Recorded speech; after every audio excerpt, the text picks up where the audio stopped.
vous disant que je suis vraiment désolée, mais je n'ai quasiment plus de voix, donc il va falloir ou que vous tendiez les oreilles et que vous vous accommodiez d'une voix complètement brisée. Ce sont des restes de la fête du hareng. Vous le savez, nous avons sorti un livret de chants marins, mais ce n'est pas que ça. C'est aussi le froid, évidemment. Avant de commencer, je voulais vous indiquer que Karine Le Tuilier avait démissionné de son mandat de conseillère municipale. Elle est partie vivre près de Lyon. Et donc, je voulais la remercier publiquement pour son engagement à nos côtés. Et vous indiquer que donc Evelyne Baril, suivante de la liste, donc, a été invitée à la remplacer au sein du conseil municipal en application des dispositifs de l'article L270 du Code électoral. J'ai donc convoqué ce soir Evelyne Baril, qui malheureusement avait pris des engagements de longue date, ne sachant pas qu'elle serait conseillère municipale, mais elle nous a donné un pouvoir, donc je lui souhaiterais la bienvenue lors du prochain conseil municipal.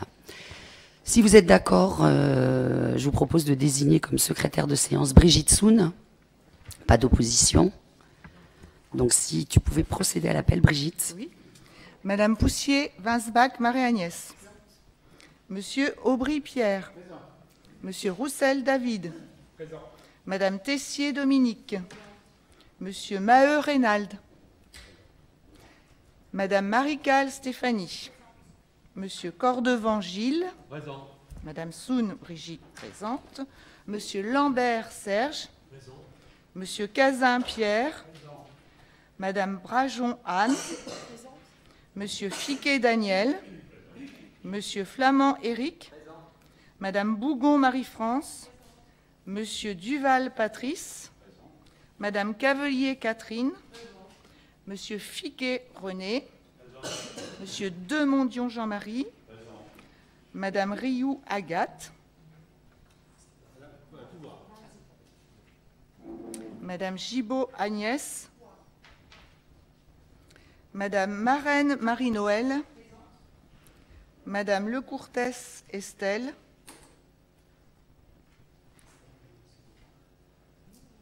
Pouvoir.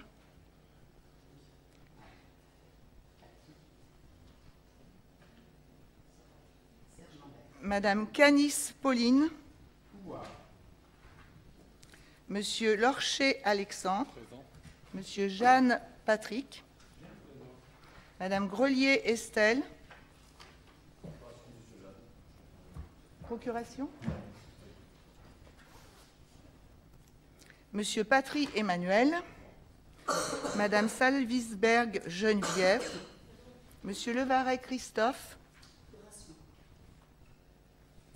Madame Michel Véronique. Monsieur Thielin Benoît.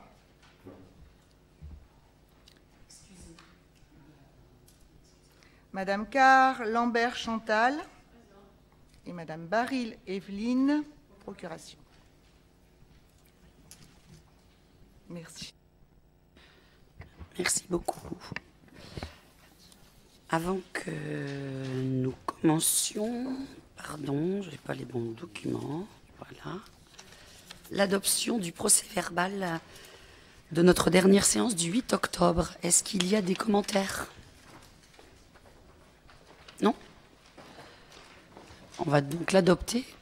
Pas de vote contre, pas d'abstention. Merci beaucoup. La communication suivante, est-ce qu'elle appelle des questions sur les décisions qui ont été prises depuis le dernier conseil municipal?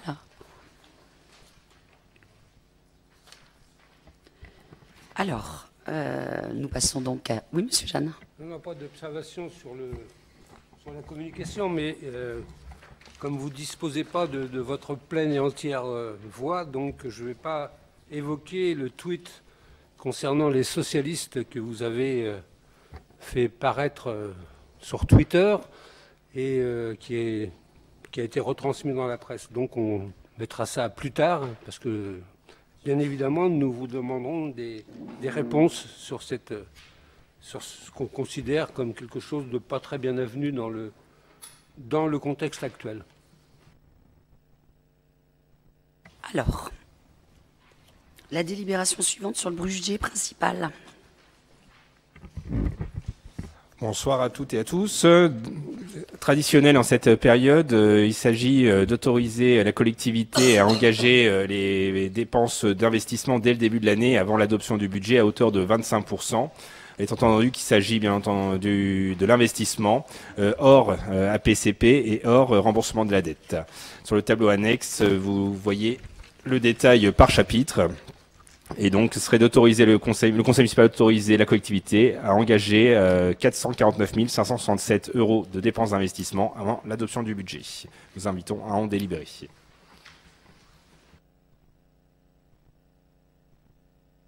Est-ce qu'il y a des questions sur cette délibération? Simplement, nous ne participons pas au vote puisque nous ne votons pas le budget. D'accord. Vous ne prenez pas part au vote.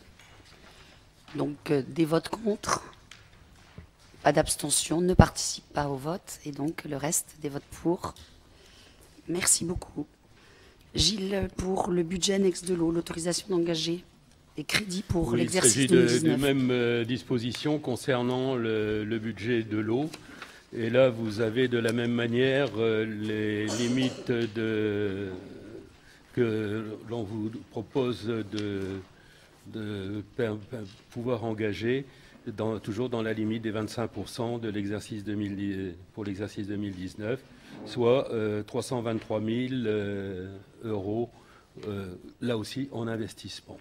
Nous invitons à délibérer. Est-ce qu'il y a des questions sur cette délibération? Comment? Idem. Pas de vote contre. Le reste de l'Assemblée, Madame Salisberg, vous ne participez pas au vote. Très bien. Merci beaucoup. Pour l'assainissement? L'assainissement, exactement le même dispositif, avec là un montant d'investissement à engager de 201 382 €. Même position sur cette délibération? Merci beaucoup. David, s'il te plaît. Donc, nous vous proposons aussi dans cette délibération les admissions en non-valeur et les extinctions de créances. Donc il s'agit de constater des créances irrecouvrables, c'est-à-dire des factures, des titres de recettes émis par la ville de Fécamp, prises en charge par la trésorerie et qui n'arrivent pas à aboutir en termes de recouvrement. Donc à hauteur de 5 276,20 € pour des impayés de cantine, garderie, revenus des immeubles, taxes locales sur piste extérieure, droits de voirie. Et pour 11 802,1 € pour les créances, l'extinction des créances qui ont fait l'objet de procédures collectives, notamment sur endettement et décision d'effacement de la dette, pour un montant de 11 802,1 centimes. Nous invitons donc pour un montant total de 17 078,21. Donc on peut saluer le gros effort qui a été fait en termes de recouvrement et d'appurement de ces créances par la trésorerie, puisqu'il y a quelques années encore, nous étions à hauteur de 40 000 € par an. Donc aujourd'hui, nous délibérons pour 17 000 €. Est-ce qu'il y a des questions? Pas de vote contre? Pas d'abstention? Unanimité, merci beaucoup. Une remise gracieuse. Donc il s'agit d'autoriser le conseil municipal à faire une remise gracieuse à un établissement, un restaurant qui avait connu un sinistre et qui a été fermé une bonne partie de l'année 2015. Donc sur un titre de recette correspondant à la taxe sur la publicité extérieure sur l'exercice 2015 à hauteur de 168,30 €. Nous invitons à en délibérer. Est-ce qu'il y a des questions? J'en vois pas. Qui est contre? Qui s'abstient? Unanimité, merci beaucoup. Pierre, si tu veux bien présenter la délibération suivante. Donc, ressources et moyens, mutualisation des services villes, CAFCL et Office intercommunal de tourisme. Vous savez qu'au 1er janvier 2015, les compétences politiques de la ville, urbanisme et transport ont été transférées à la communauté d'agglo. À l'inverse, le service urbanisme a été mis à la disposition de la ville de Fécamp. Donc, il s'agit de revoir vous avez un tableau en annexe avec les différents secteurs touchés, politique de la ville, transport, urbanisme, développement local et attractivité du territoire, aire des gens du voyage et commande publique. Vous avez également, pour rappel, les accords antérieurs à 2016, à savoir les accueils de loisirs et les services communication. Ça, c'est ce qui a été mis à disposition de l'agglomération et de l'Office intercommunal de tourisme. Et vous avez en dernier tableau les services de l'agglomération mis à disposition de la ville, à savoir donc l'urbanisme. Il vous est donc demandé d'accepter ou de délibérer sur tous ces rappels de mise à disposition soit à l'agglo, soit à la ville. Je vous invite à en délibérer. Est-ce qu'il y a des questions? Juste une interrogation sur le premier poste politique de la ville. Donc c'est le salaire de l'animateur voilà, qui est remboursé par l'État ou qui n'est pas remboursé par l'État?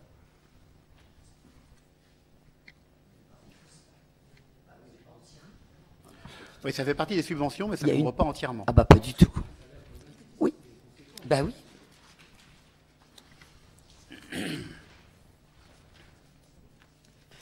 Est-ce qu'il y a des votes contre? Des abstentions? Merci beaucoup. Jean-Marie, pour la régie de l'assainissement, s'il te plaît.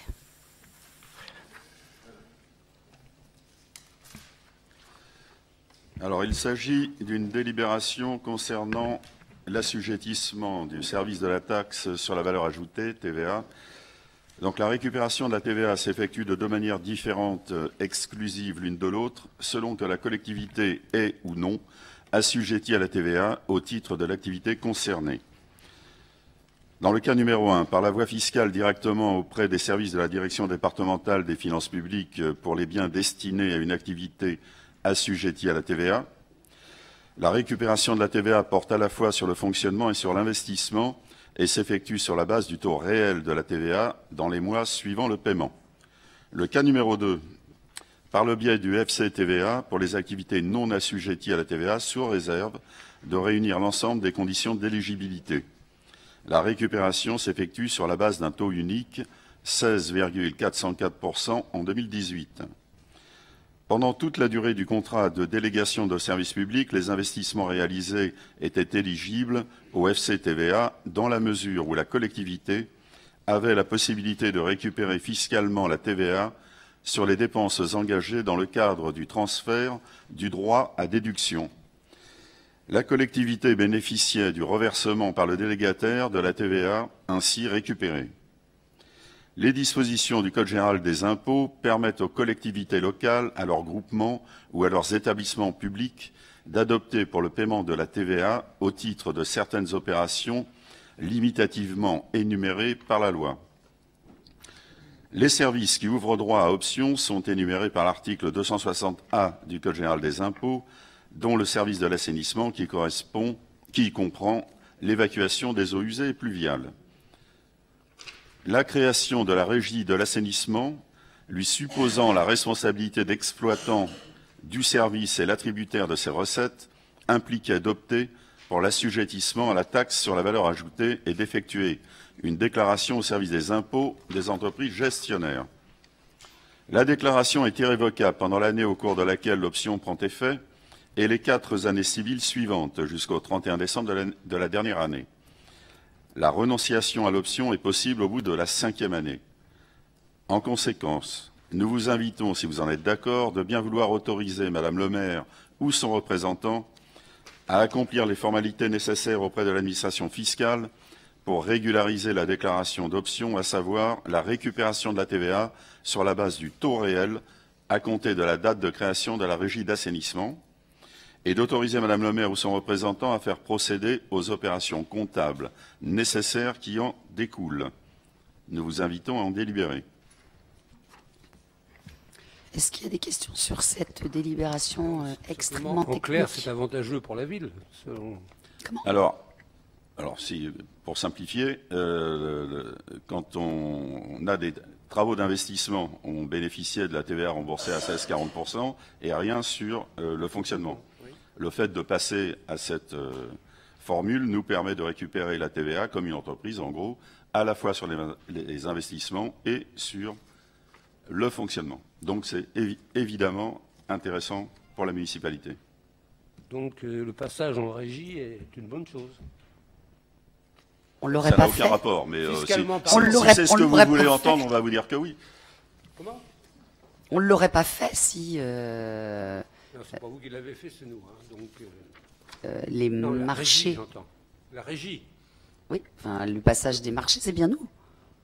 Non, je dis que le passage l'abandon d'un délégataire et le passage en régie municipale permet aujourd'hui Oui, tout à fait. voilà, un meilleur remboursement de TVA, notamment sur le En effet, il y avait unanimité sur ce sujet-là. Non, mais c'est des rappels historiques. Oui.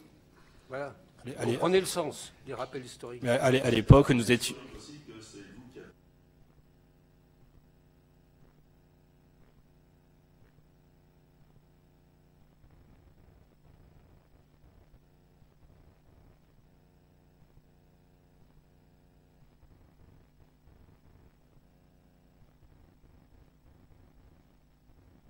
Alors,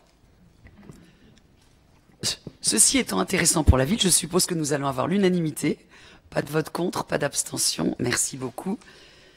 Même chose pour la régie de l'eau.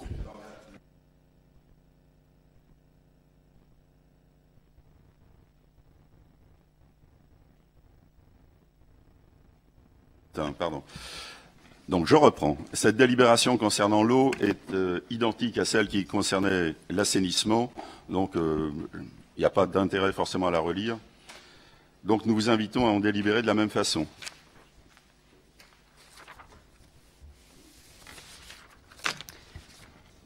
Même remarque. Pas de vote contre, pas d'abstention. Merci beaucoup. Les indemnités de conseil à verser au receveur municipal. Alors, nous sommes amenés à présenter cette délibération suite au décès de Monsieur Bouteloup le 1er septembre 2018. Donc Monsieur Pierre Gamblin, qui assure l'intérim sur les fonctions de receveur municipal de la ville de Fécamp, assure effectivement les missions facultatives de conseil en matière budgétaire, économique, financière et comptable. Donc en conséquence, nous proposons d'allouer cette indemnité à Monsieur Gamblin sans abattement pour la durée restante du mandat, étant bien précisé que cette décision peut être abrogée ou modifiée pendant cette période par une délibération spéciale dûment motivée. De même, à l'occasion de tout changement de receveur municipal, une nouvelle délibération doit être prise. Nous invitons à en délibérer. Est-ce qu'il y a des questions sur cette délibération? Pas de vote contre, pas d'abstention, merci beaucoup. L'attribution d'une carte cadeau avec les modifications des conditions d'attribution. Alors la carte cadeau qui est d'une valeur de 60 € distribuée aux agents de la ville. Donc il s'agissait de définir quel agent pouvait y prétendre. Donc désormais, ça sera une forme d'une carte cadeau à faire valoir dans les commerces fécampois. Pour les agents présents au 1er octobre de chaque année, disposant d'un contrat d'une durée hebdomadaire supérieure ou égale à 20 heures hebdomadaires et 8 heures pour la filière culturelle, ou 20 heures hebdomadaires en moyenne. Et en cas de présence dans les effectifs au 1er janvier de l'année considérée sans distinction de type de contrat. Donc l'évolution se trouve bien sûr dans la dernière phrase, sans distinction de type de contrat, ce qui a permis d'élargir le nombre d'agents pouvant bénéficier de cette carte cadeau. Nous invitons à en délibérer. C'est bien donc du coup pour les commerçants qui adhèrent à Fécamp Escale Shopping. Un commerçant qui n'adhère pas à Fécamp Escale Shopping ne peut pas bénéficier parce que vous nommez pas, enfin c'est bien ça.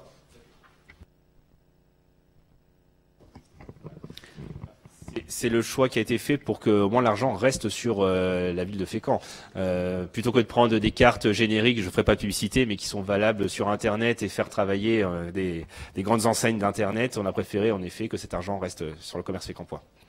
Ils ne sont pas adhérents. Il n'y a que qui ont la carte. Il n'y a que qui ont la carte. Oui.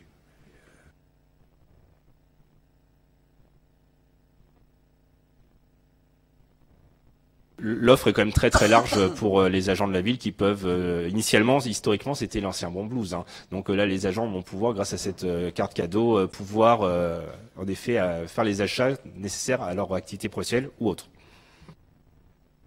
Pas la qualité du cadeau, c'est simplement que l'ensemble des commerçants fécampois ne puissent pas répondre à votre... Comment vous auriez fait alors ? Par quel processus une ville peut attribuer à une carte d'achat? Vous savez qu'on ose tout, donc on aurait osé. De quelle manière juridique, en tout cas? C'est la question que je vous retourne, Monsieur Jeanne. Même si le principe, je suis assez d'accord avec vous. Enfin, là-dessus, il y a plein de manières. Enfin, sous forme de carte, non. Sous forme de carte, non. Après, ce que vous appelez le Bon Blues, c'était pas sous forme de carte, et c'était pas qu'avec des commerçants. Moi, ça me choque pas que ça soit la carte. C'est une seule question, c'est une question innocente de ma part. Je voulais seulement cette précision. Anciennement, le Bon Blues était conventionné avec quelques commerçants également, donc le principe restait le même. Hein. Tous les commerçants ne pouvaient pas bénéficier de l'ancien Bon Blues. On faisait le tour des commerçants qui souhaitaient avoir ce principe-là. La différence, elle est seulement là. on faisait le tour et qu'à la limite, on pourrait potentiellement dire, est-ce que les commerçants qui ne sont pas encore adhérents de Fécondiscal Shopping savaient ou savent que du coup, grâce à ce cadeau qui est fait aux agents de la ville, ils pourraient, pourquoi pas, augmenter un peu leur chiffre d'affaires. Voilà, c'était plutôt cette remarque. Cette remarque étant faite, est-ce qu'il y a des votes contre? Des abstentions? Merci beaucoup. La modification du tableau des effectifs.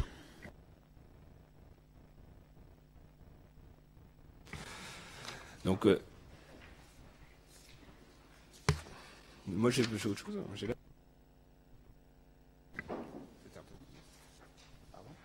Bah non, la modification du tableau de la 11. Excusez-moi pour ce petit trouble.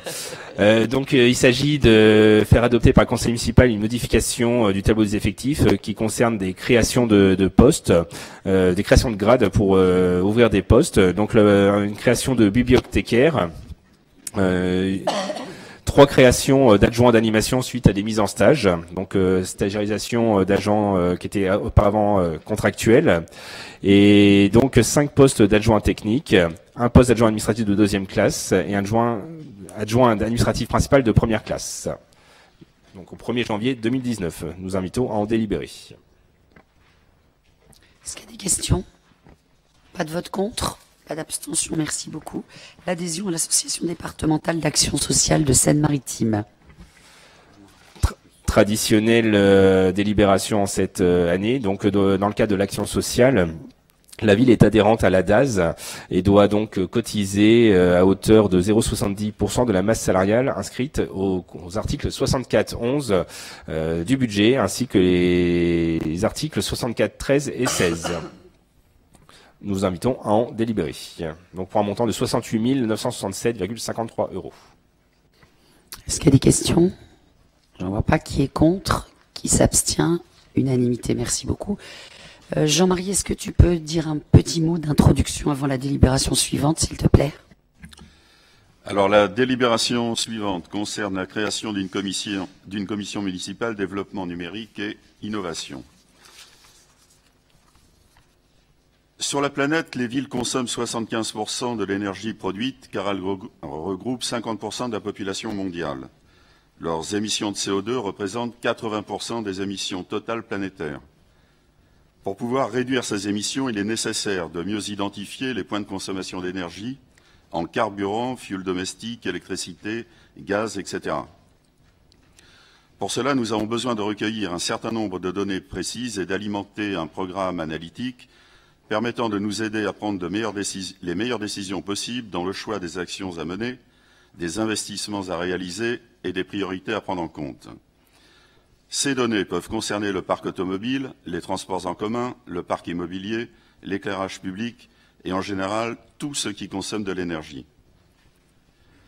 Cela passe par la mise en place d'outils permettant de faire des relevés, de les transmettre, de les retraiter, de les analyser afin de développer une stratégie et les actions qui en découlent pour réduire toutes ces consommations d'énergie. Il y aura des investissements à réaliser sur les bâtiments qui, pour leur grande majorité, n'ont pas bénéficié d'une réhabilitation énergétique au cours de ces 20 dernières années. L'isolation des façades, des toitures et des combles, le remplacement des ouvrants, portes et fenêtres, le remplacement des chaudières, le remplacement de l'éclairage par des sources à faible consommation comme les LED, tout cela représente un potentiel d'économie d'énergie considérable. Dans un contexte dans lequel les dotations de l'État envers les collectivités n'augmenteront certainement pas, et le fait que nous soyons opposés à l'augmentation des impôts locaux, il nous faut appréhender différemment le problème du financement. Il se trouve que nous aurons la chance de bénéficier, nous l'espérons très prochainement, des redevances que la collectivité devrait percevoir du gestionnaire du parc éolien offshore dont le déploiement est toujours d'actualité. Nous pensons qu'il est de notre responsabilité de sanctuariser ces sommes et les affecter à un budget spécifique destiné à la transition énergétique de notre collectivité. Ce devrait être un engagement politique sur le long terme, excluant toute possibilité de transférer ces sommes vers un budget de fonctionnement. Par ailleurs, au fur et à mesure des investissements, les factures de consommation énergétique baisseront et permettront de réduire les charges de fonctionnement proportionnellement aux sommes investies. Ce programme de ville connectée, couramment appelé Smart City, pourrait être complété par un ou plusieurs projets numériques complémentaires et ou adjacents. Création d'un réseau fibre FTTO entre tous les sites gérés par la mairie, permettant une économie substantielle sur les frais d'Internet et de téléphonie. Création d'un réseau Wi-Fi gratuit pour les habitants sur les axes principaux et lieux à haute fréquentation. Déploiement de la vidéoprotection urbaine et traitement prioritaire des parkings. Déploiement de tout système de gestion informatique et centralisé dans les bâtiments publics, interphonie sur IP, contrôle d'accès, alarmes intrusions et incendies, gestion technique des bâtiments, chauffage et ventilation. C'est pourquoi, compte tenu de l'ampleur et la durée de ce projet, il nous a semblé normal de constituer une commission numérique et innovation en y associant les représentants de toutes les tendances de ce Conseil. Je laisse Madame le maire vous présenter la délibération qui vous permettra de créer cette commission. Merci, monsieur. Je vous remercie. Merci, monsieur de Mondion. Donc, vous l'avez compris, de très gros enjeux, c'est ce qu'en effet nous a évoqué Jean-Marie de Mondion. Donc, on vous propose de créer une nouvelle commission sur ce sujet, à l'instar de nos autres commissions, hein, avec 6 personnes, 6 élus de la majorité, 2 élus si vous le désirez, et une élue, madame, si vous le souhaitez. Est-ce que vous avez des noms? Comment? On vous les avait donnés, non? Il me semble. Enfin, pas à ma connaissance, non. Comment? Par Wi-Fi. C'est pas arrivé par Wi-Fi. C'est pour ça, vous pensiez qu'elle allait arriver. Alors. Je voulais me présenter, finalement, non, mais les ont Donc, qui vous mettez? Emmanuel?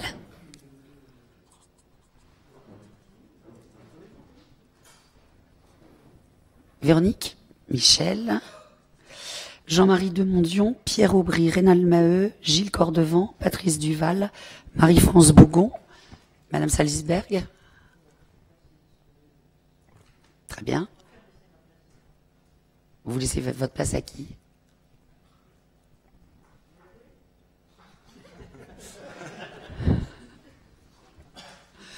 Bon, eh bien, écoutez, on verra. Il y aura un poste vacant pour l'instant. Madame Carr, vous voulez? D'accord, très bien. Donc, merci.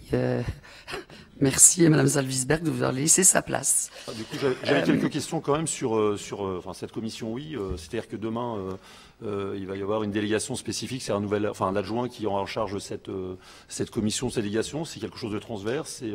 C'est le type de budget. C'est-à-dire que vous avez expliqué beaucoup plus de choses que ce qu'il y avait dans la délibération. Quand vous parlez notamment, ce qui ne me choque pas, mais qui demande un vrai débat sur sanctuariser, si j'ai bien noté, les ressources du parc éolien offshore. Voilà, c'est pas anodin comme décision, surtout à 1 année et demie des futures élections municipales. Donc pourquoi pas, mais le débat doit être plus large et doit arriver bien avant. C'est pas du tout dans la délibération et c'est glissé entre guillemets dans votre présentation. Et donc je pense que le débat mérite vraiment d'être beaucoup plus ouvert. C'est pour ça que nous avons voulu créer une commission. On était en guise, en effet, d'introduction, justement pour que cette commission puisse regarder exactement ce qu'il en est, où est-ce qu'on veut aller, et avec quels moyens. C'est vraiment l'idée, quoi. Parce qu'en effet, c'est quand même des enjeux extrêmement importants. Et si c'est pas inscrit dans la délibération, c'est bien que, en effet, pour l'instant, rien n'est acté. Mais oui, précisément. Non, mais on s'interrogeait sur les propos de M. de Mondion là, par rapport à affecter le fonds à des économies d'énergie, pourquoi pas, mais le président de la République a dit que nous étions en urgence sociale et économique. Donc il y aura peut-être d'ici là d'autres priorités qui s'imposeront à la collectivité. Et Dieu sait qui sera demain autour de cette table pour en discuter. Donc moi je pense que soyons prudents, que la commission travaille bien entendu, mais soyons prudents sur une conclusion qui engagera nécessairement la future équipe municipale qui sera ici. Je vous indiquais que c'est pourquoi ce n'était pas inscrit dans la délibération. En guise d'introduction, on peut... on peut tout de même se dire que on sait très bien qu'il y a aussi dans les urgences, et tout le monde le rappelle également aujourd'hui, qu'il y a aussi une urgence écologique. Donc c'est en effet dans ce cadre-là où peut-être que dans le meilleur des mondes, il serait bien de pouvoir affecter des nouvelles recettes que la collectivité n'a pas encore actuellement, à évidemment aussi une amélioration de notre bilan, qui en effet à terme, comme le disait Jean-Marie, mais ça c'est la commission qui l'indiquera, doit faire vraiment des économies en termes de fonctionnement. C'est ça l'idée. C'est ça l'idée. Ceci étant dit, donc nous sommes d'accord pour la création de cette commission dans sa configuration. Une dernière petite remarque, si on pouvait avoir un peu plus que 5 jours pour voilà, avant les convocations. Je sais que c'est difficile, voilà, mais ouais, mais je n'ai aucun doute parce que c'est Monsieur Demandion qui présidera cette commission et je suis sûr que un moment avant, il pourra en effet vous prévenir. Mais merci de reconnaître que c'est pas toujours facile. Alors, donc pas de vote contre, pas d'abstention. Merci beaucoup. La constitution d'un groupement de commandes. Gilles, s'il te plaît.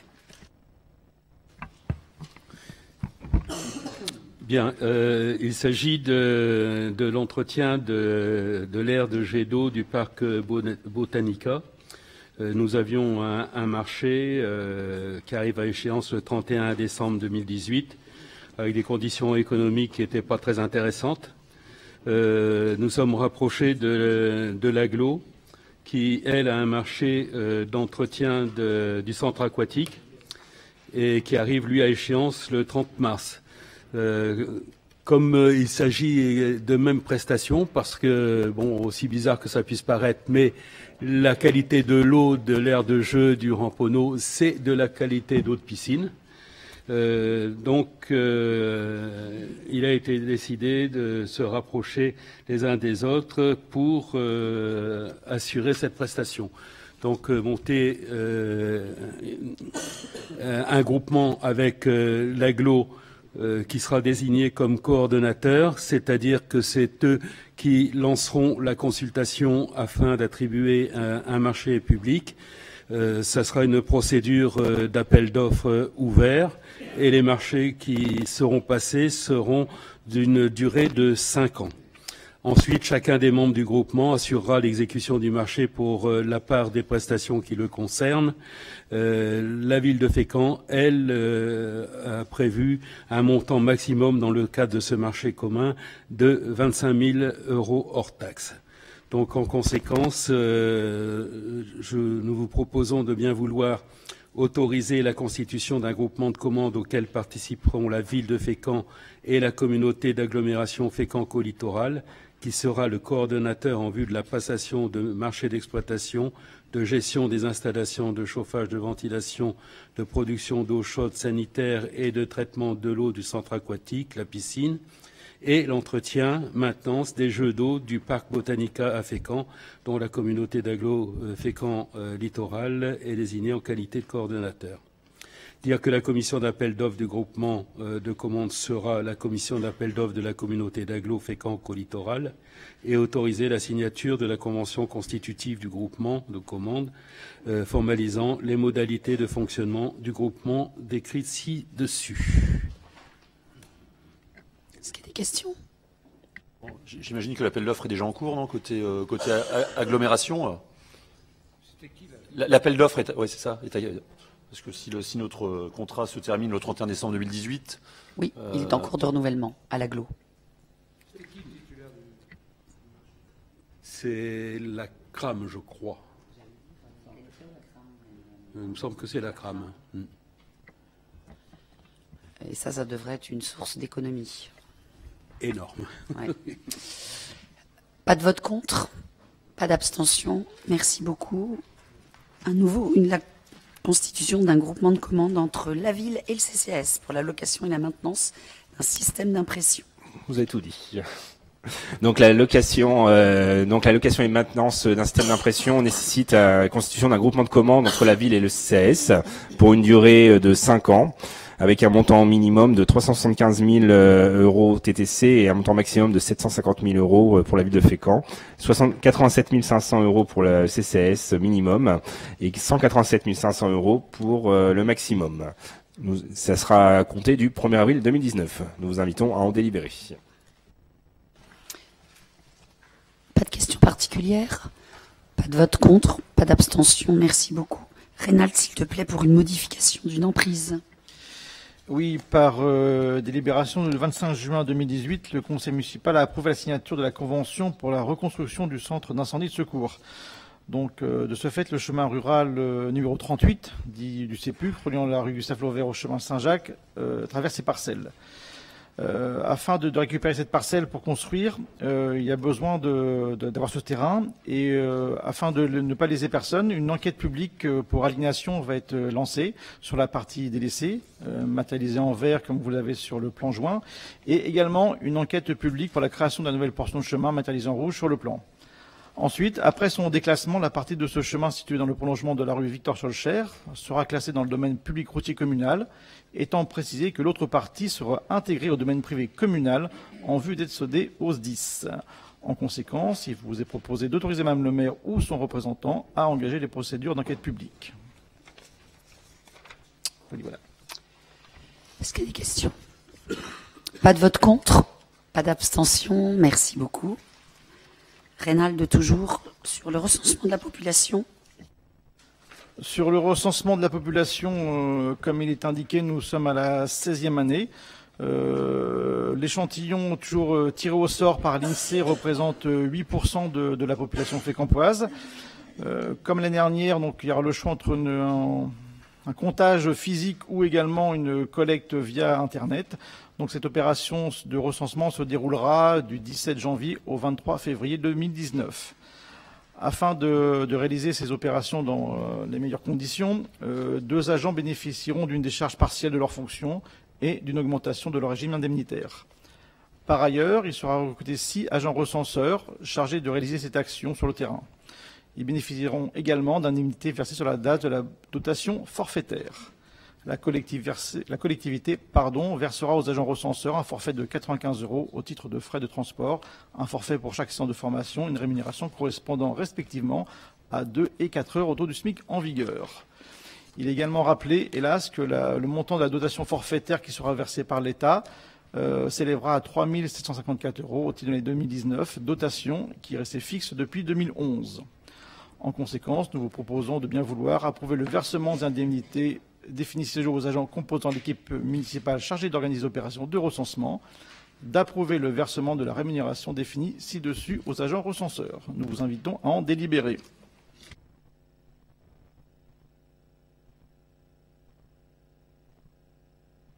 Non mais depuis 2011, ça n'a pas augmenté. Des votes contre? Des abstentions? Merci beaucoup. Pierre, s'il te plaît. Oui, il s'agit de la convention annuelle d'application de la charte de gouvernance du grand site Falaise d'Étretat Côte d'Albâtre. Vous savez qu'en décembre 2017, la ville de Fécamp avait approuvé son adhésion à la charte de gouvernance pour la préservation, la gestion, la mise en valeur du territoire de grand site. Comme pour l'année 2017, il est prévu que le budget 2018 de fonctionnement de la structure s'élève à 100 000 € et la contribution financière dans cette enveloppe totale de 100 000 € pour la ville de Fécamp s'élevait à 3 870 €, ce qui sera le même montant pour cette année. La convention d'application financière fournie en annexe a été proposée pour formaliser la participation de la gouvernance des collectivités. Et donc, nous vous proposons donc d'émettre un avis favorable au contenu du projet de convention annuelle d'application financière, ainsi que sur la contribution de la ville de Fécamp au budget de fonctionnement 2018, et d'autoriser Madame le maire ou son représentant à effectuer toute démarche utile pour favoriser son application et à inscrire au budget la répartition financière pour 2018 s'élevant à 3 870 €. Je vous invite à en délibérer. Est-ce qu'il y a des questions? Pas de vote contre, pas d'abstention, merci beaucoup. Pierre, pour des avances de subventions, oui, s'il te plaît. Alors c'est comme tous les ans. Alors je tiens quand même à vous préciser qu'il y a une faute de frappe pour exister. Bon, de toute façon, les demandes suivantes ont été demandées. Alors, il s'agit des avances de subventions pour commencer le début de l'année avant que le budget ne leur arrive. Exister a demandé 15 000 euros, Fécamp Plus a demandé 70 000 euros, le Théâtre Le Passage 150 000 euros, Aransor 33 750 euros, l'USF Basket 8 000 euros. Pour rappel, l'an dernier, les sommes de fonctionnement versées aux assos avaient été de 15 000 pour Exister, 131 000 pour Fécamp Plus, 350 000 pour Le Passage, 135 000 pour Aransor et l'USF Basket 9 096 euros. Donc je vous disais, il y a eu une faute de frappe puisque je vous propose au titre des avances cette année pour les associations, pour Exister 15 000 euros, Fécamp Plus 70 000 euros, le Théâtre Le Passage 150 000 euros, l'Aransor 33 750 euros et l'USF Basket 8 000 euros, soit conforme aux demandes posées par les 5 associations suscitées. Je vous invite à en délibérer. Alors, je ne participerai pas au vote, mais il n'y a pas qu'une erreur, il y en a une deuxième, c'est qu'au dos. Oui, c'est ça, c'est ce que Pierre vient de dire. Aransor. Oui, c'est Aransor, 33 750 euros. C'est pas Aransor, c'est pas l'USF Football, c'est Aransor. Voilà. Tout à fait. Deux coquilles. Je répète pour ceux qui m'enregistrent là tout à l'heure pour le compte-rendu. 15 000 pour Exister, 70 000 pour Fécamp Plus, 150 000 pour Le Passage, 33 750 pour Aransor et 8 000 pour l'USF Basket. Pas de vote contre? Madame, vous pouvez mettre votre micro, s'il vous plaît. Pardon, madame. Excusez. Oui, je vote contre parce que je suis désolée pour Exister et Fécamp Plus, mais le reste, et le basket, je suis désolée pour eux, mais le reste, ça fait trop. On a besoin d'argent. Alors, le théâtre, Aransor, après, ce sera ce mois-là. Non, je vote contre. On n'est pas très étonnés, madame. Merci. Donc, en fait, vous choisissez vos associations. D'accord, très bien. Et non, moi je les choisis pas, madame. Quand il y a des bénévoles, quand il y a énormément de bénévoles dans les associations, je les choisis pas. C'est pas en fonction de ceux qui m'intéressent ou pas. Moi, je pense qu'une association doit être utile et que si elle est utile, la culture, c'est pas utile. Ce que vous appelez culture, ce n'est pas ma conception. La culture, vous le savez très bien. C'est de l'animation, du divertissement, et ça n'a aucune valeur culturelle pour moi. Donc, nous ne mettons pas les mêmes choses sous les mêmes mots. Donc, je suis contre ces sommes faramineuses qui sont données. Et je pense que si le Théâtre du Passage est un théâtre de qualité qui attire beaucoup de monde, il doit pouvoir vivre de ses subventions propres. Il doit pouvoir vivre de ses entrées. Et c'est le principe pour toutes les associations et pour tous les clubs sportifs et même pour les syndicats. Voilà, c'est ma théorie. Donc, en fait, par exemple, l'USF Football ou l'USF Basket, vous pensez sérieusement qu'ils pourraient vivre en faisant payer les Fécampois leur entrée? Alors, quand je parle du sport professionnel qui, là, le sport amateur, la même chose, je pense madame. que c'est utile et qu'on peut l'aider. Mais le Théâtre du Passage, je suis désolée, on en parle depuis que nous sommes ensemble à la mairie.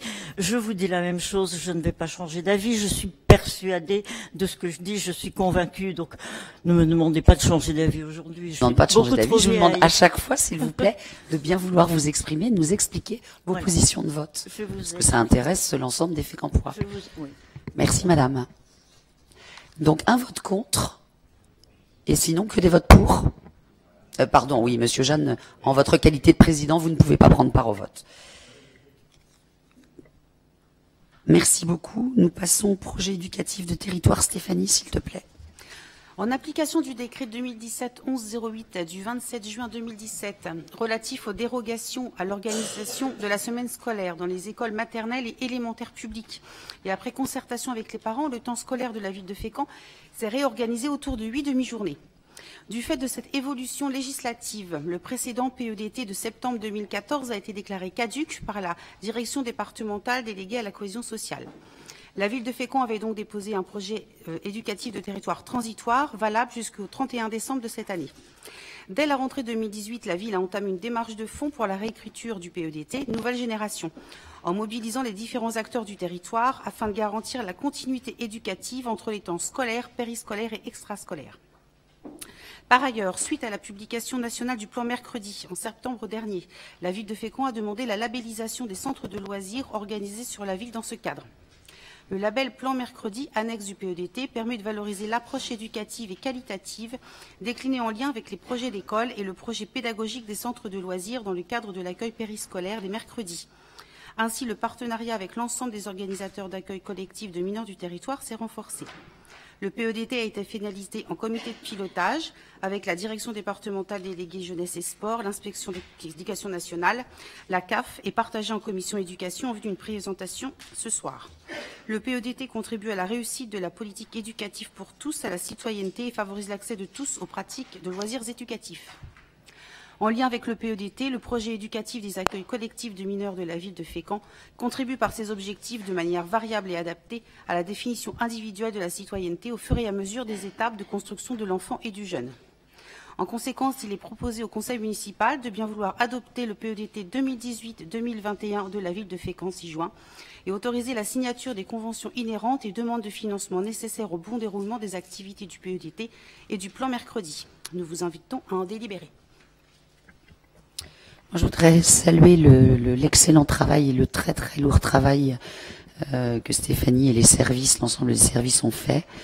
Et puis évidemment la collaboration que nous avons avec de nombreuses associations et entre autres avec le théâtre, puisque un certain nombre d'actions, eh bien notamment pour les 3-18 ans, vous l'avez vu, dans les priorités que nous avons, notamment en cette qualité qu'a le théâtre de pouvoir être une vraie possibilité d'expression pour certains jeunes qui, à la base, n'en ont pas de possibilité. Est-ce qu'il y a des questions? Je voudrais saluer aussi la collaboration avec Fécamp Plus, qui est un vrai partenaire sur la rédaction de ce PEDT. C'est un document important, je l'ai lu. Moi, j'y vois deux lacunes, mais ce n'est pas une critique, mais je pense que l'accent sur l'évaluation devrait être un peu plus important.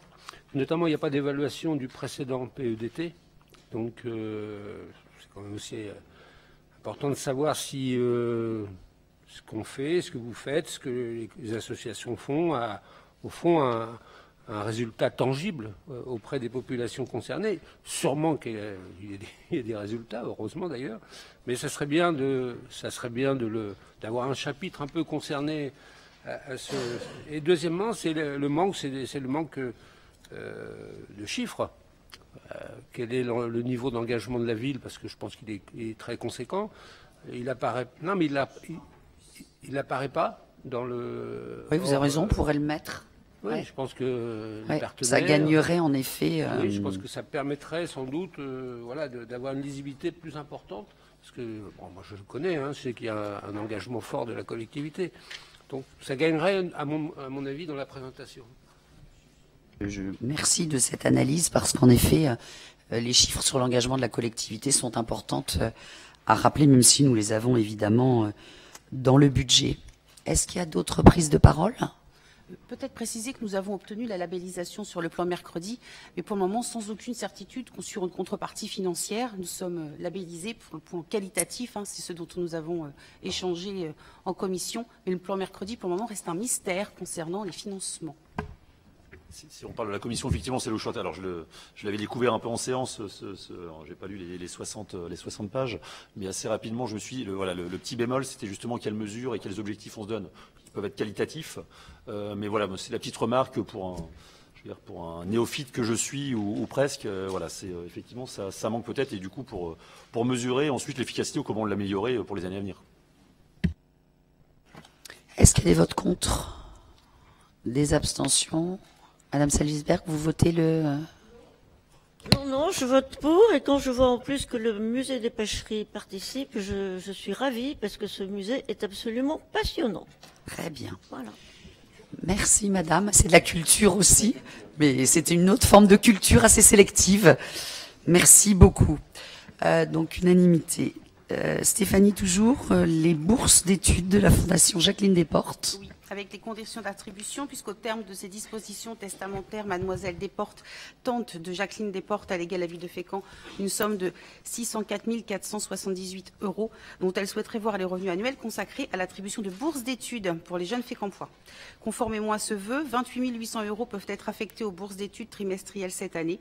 Cela va permettre d'accorder des bourses aux familles en difficulté qui pourront, en fonction des dossiers présentés pour l'année scolaire 2018-2019, être attribués en fonction du quotient familial des familles.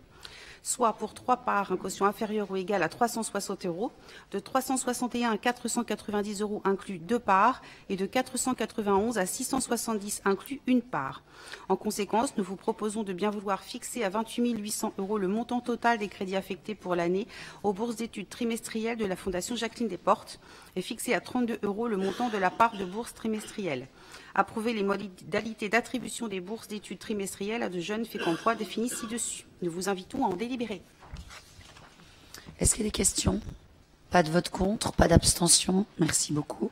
La rémunération des heures supplémentaires. En application des dispositions du 14 octobre 1966, les directeurs d'écoles élémentaires qui assurent un service de surveillance en dehors de leur service normal peuvent être rémunérés par la collectivité bénéficiaire.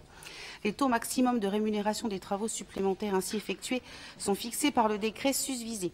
Il revient dès lors au conseil municipal de la commune concernée de déterminer le montant de la rémunération dans la limite du taux plafond prévu par le dit décret. Compte tenu des heures de surveillance réalisées par les directeurs des établissements scolaires du premier degré de Fécamp, notamment sur le temps de restauration scolaire, nous proposons d'allouer une indemnité correspondant au taux horaire maximum prévu pour l'heure de surveillance des instituteurs et directeurs d'écoles élémentaires, publié au bulletin officiel du ministère de l'Éducation nationale.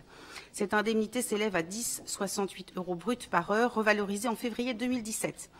En tenant compte des différentes périodes de vacances scolaires, ces indemnités pourraient être déterminées de la manière suivante. Une première période de janvier à la fin de l'année à 801 € et une deuxième période de septembre à décembre 2018 de 513 €, soit pour l'année 2018, 1 314 € bruts. En conséquence, nous vous proposons, si vous en êtes d'accord, de bien vouloir décider le versement d'une indemnité de 1 314 € bruts à chaque directeur d'établissement scolaire du premier degré de Fécamp au titre des heures supplémentaires effectuées pour le compte de la ville en 2018, étant précisé que les crédits sont inscrits au chapitre charges de personnel du budget de l'exercice 2018. Nous invitons à en délibérer. Est-ce qu'il y a des questions? Pas de vote contre, pas d'abstention. Merci beaucoup. Le versement de subventions. Donc traditionnelle délibération, mais il faudra peut-être en rappeler un petit peu le sens. Donc c'est les versements de subventions municipales à la maison de la justice et du droit. Dans le cadre des différentes actions menées au titre de la politique de la ville, dont le comité de pilotage s'est tenu le 17 avril 2018, des crédits spécifiques de la politique de la ville sont alloués à la ville pour la réalisation de ces projets, dont la pérennisation de la maison de justice et du droit. Donc, conformément à la délibération du conseil municipal du 5 octobre 2001 portant sur la création de la structure, la ville de Fécamp assure la mise en place des permanences associatives de la maison de la justice et du droit. Donc, pour la période de mai à août 2018, il s'agit des permanences associatives de l'agence départementale d'information et du logement, la DIL, pour 487,92 €. L'aide aux victimes par la réparation et l'entraide, Havre 76, pour 840 €. Le centre d'information sur les droits des femmes et des familles, 76 pour 1440 €, et l'ordre des avocats du barreau du Havre pour 345,93 €. Nous vous proposons d'approuver le versement de ces crédits spécifiques au bénéfice des structures susvisées. Nous invitons à en délibérer. Pas de vote contre, pas d'abstention. Merci beaucoup. Pierre, pour la suivante, qui est aussi une délibération importante. Oui, la ville de Fécamp souhaite organiser, on en a déjà parlé un petit peu dans la presse, une grande fête maritime valorisant le patrimoine culturel maritime normand en 2020. Ça pourrait se dérouler du 2 au 5 juillet 2020, le port de Fécamp étant à mi-chemin entre le port de Kiel en Allemagne, qui organisera, lui, un petit peu avant la semaine de Kiel, et Brest, qui se passera 10 jours après. Donc l'idée serait de capter les grands voiliers qui descendent de l'Allemagne vers Brest pour une escale à Fécamp. La ville a confié une étude de faisabilité aux meilleurs spécialistes.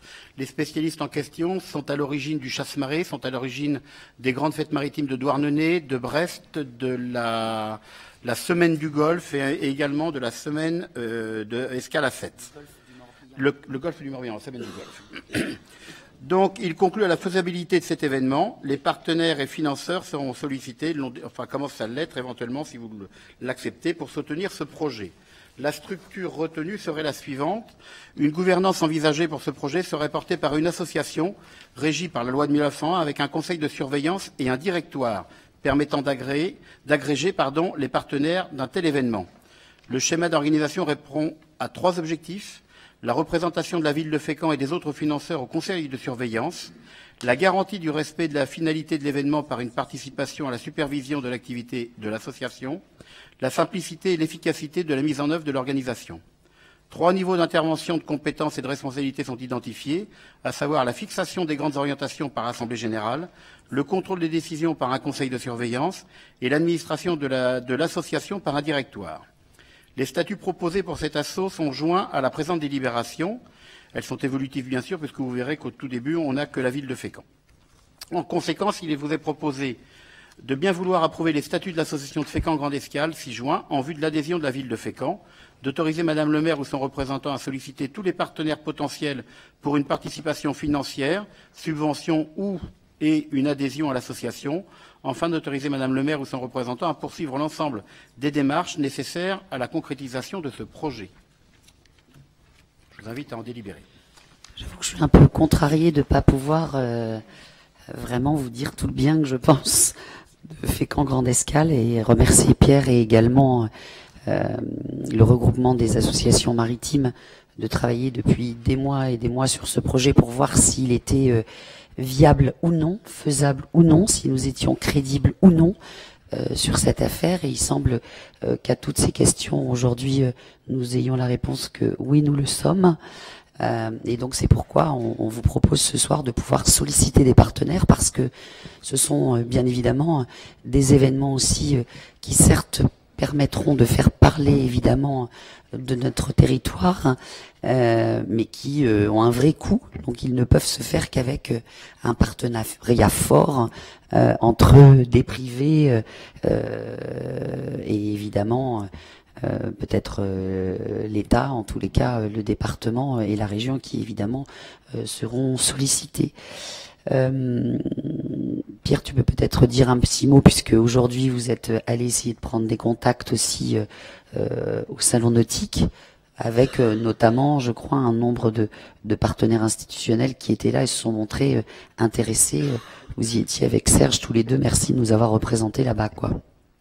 Oui, alors effectivement, nous sommes allés ce matin sur le Salon Nautique à Paris pour présenter notre projet. Nous y avons croisé, outre des communes ou des territoires équivalents, à savoir le département du Morbihan pour la Semaine du Golfe, la ville de Brest pour Brest 2020, étaient présents également les gens de l'Armada de Rouen, mais on a vu également des financeurs ou des gens qui sont prêts à venir.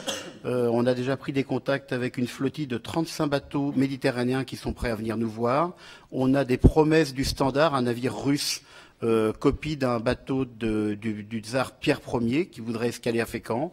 Des bateaux à vapeur également. Qu'est-ce qu'il y a? Ouais, moi je suis qu'un petit Pierre. Donc, on a effectivement eu pas mal de contacts. On a la Fondation Beneteau qui nous annonce tout son intérêt pour nous rejoindre également. Donc, on a une vraie mécanique, une vraie cinématique qui se met en route. Et je pense que ce serait dommage de ne pas en profiter, sachant que nous, notre but, c'est de mettre... il y aurait 3 fils rouges sur cette fête. Ce serait le hareng avec le travail et l'histoire du hareng, la morue et également la construction navale. Et autour de ces 3 thèmes-là, habiller et habiter le port pendant 5 jours, du 1er au 5 juillet. Sachant que ce n'est pas une nouvelle armada. C'est quand même très important de le dire aujourd'hui. À la différence, oui, pardon.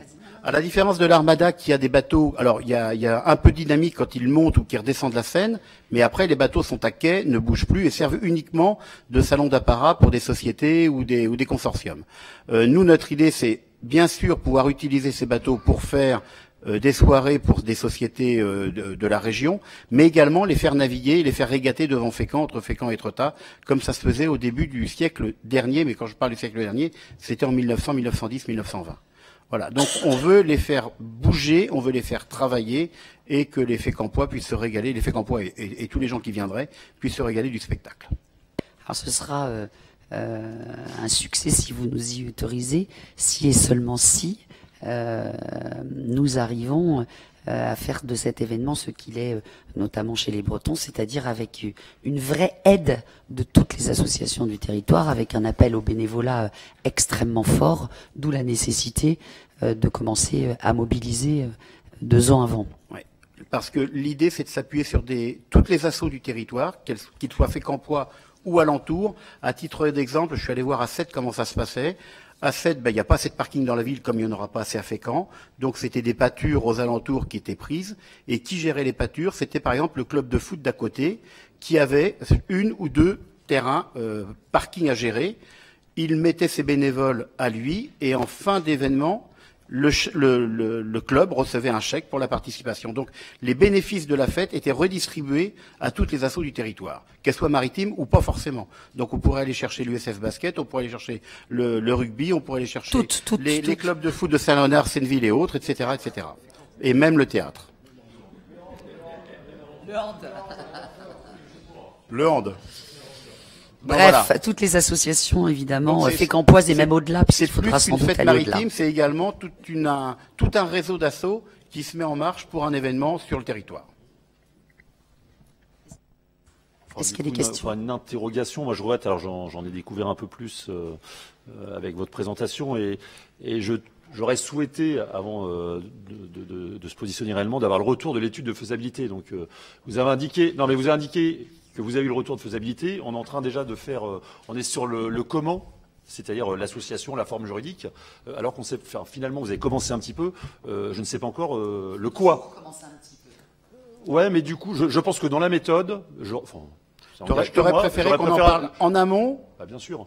De savoir, parce que là on est sur, ok, quelle que soit la forme juridique choisie, je pense que du coup, voilà, découvrir un peu ce que vous avez, ce que vous souhaitez mettre en place pour 2020. Du coup, j'aurais trouvé ça un peu plus logique, mais ça n'engage que moi. Pourquoi pas? Enfin, on peut toujours. Mais en effet, quand on part sur une étude de faisabilité, le principe c'est de se dire qu'éventuellement, à un moment donné, c'est pas possible. On l'a pas caché, puisque en effet, on est allé à Brest et la presse en est fait l'écho. Mais le principe, voilà, de l'étude de FESA, c'est de se dire que peut-être on ne fait pas. Donc, amener au conseil municipal quelque chose sans savoir qu'on le fait, ça a déjà été évoqué en commission. On vous présentera évidemment l'étude de faisabilité, parce que là-dessus, on a vraiment besoin d'être tous ensemble. C'est pour ça, voilà, que la méthode, voilà, sans aucune polémique, je trouve un peu dommage. Mais à ta disposition pour en reparler, Emmanuel. On va surtout transmettre l'étude de faisabilité. Oui. Non, moi, je rejoins mon collègue sur quand même, on engagerait la collectivité sur les 2 prochaines années sur un projet dont on n'a absolument pas de chiffrage. Donc c'est compliqué pour nous. Enfin, moi, bien sûr que c'est attirant, ça correspond bien sûr à l'âme de Fécamp, il n'y a pas de souci là-dessus.